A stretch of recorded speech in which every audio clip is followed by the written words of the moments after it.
नमस्कार, आप देख रहे हैं द फैक्ट इंडिया और मैं हूं आपके साथ पूजा यादव। राजस्थान के बांसवाड़ा से निकलने वाली माही नदी में छोटे छोटे द्वीप होने की वजह से इसे 100 द्वीपों का नगर भी कहा जाता है। ये गुजरात और मध्य प्रदेश की सीमा से सटा है। पूरे राजस्थान में यही सबसे ज्यादा बारिश भी होती है, जिसकी वजह से ये राजस्थान का सबसे हरा भरा शहर है।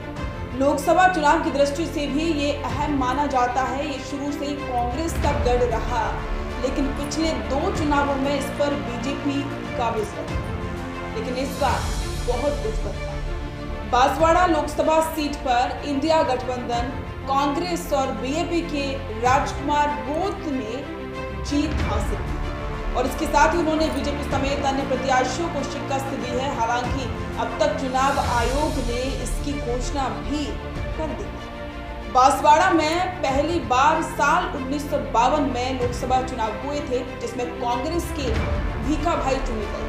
उसके बाद साल 1957 में कांग्रेस ने भोगीलाल पांड्या, 1962 में रतनलाल, 1967 में हीरजी भाई और 1971 में हीरालाल डोडा को मैदान में उतारा। ये सभी चुनाव जीतते रहे, लेकिन 1977 के चुनाव में जनता पार्टी की हीरा भाई ने कांग्रेस को हराया।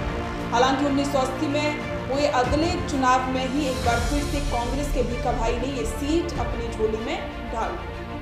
बांसवाड़ा लोकसभा क्षेत्र में 8 विधानसभा सीटें आती और 8 विधानसभा सीटों के लिए ऐसा कहा जाता है क्योंकि आदिवासी बहुल इलाका है। और इस बार जो समीकरण बदले हैं उसकी वजह यही मानी जा रही है क्योंकि राजकुमार रोत ने जमीनी स्तर पर पहुंचकर इस बार जो जीत हासिल की है उसकी वजह यही मानी जा रही है क्योंकि राजकुमार रोत ने जमीनी स्तर पर पहुंचकर लोगों को अपने पक्ष में किया और लोगों से वोट की अपील की, लोगों के मुद्दे जाने, जिसकी वजह से जनता ने उनका सपोर्ट किया। साल 2019 के परिणाम पर अगर हम नजर डालें तो पिछले चुनाव के नतीजों पर हम देखते हैं तो बीजेपी ने जीत दर्ज की थी। बीजेपी कनकमल कटारा को 7,11,709 वोट मिले थे, तो वहीं कांग्रेस के ताराचंद भगोरा को भी 4,06,245 वोट मिले और इसके अलावा भारत आदिवासी पार्टी के कांतिलाल रोत को 2,50,761 वोट मिले। और इसके अलावा 2014 के लोकसभा चुनाव की बात करें तो बीजेपी उम्मीदवार मानशंकर नामा ने कांग्रेस उम्मीदवार रेशम मालवीय को 91,916 वोटों से पराजित किया था और इस बार राजकुमार रोत ने करीब 2.5 लाख वोटों से पराजित किया है महेंद्रजीत सिंह मालवीय।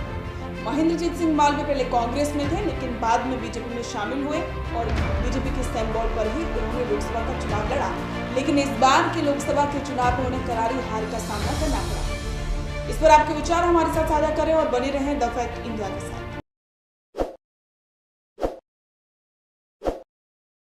ताज़ा खबरों के लिए विजिट करें द फैक्ट इंडिया की वेबसाइट और डाउनलोड करें द फैक्ट इंडिया ऐप।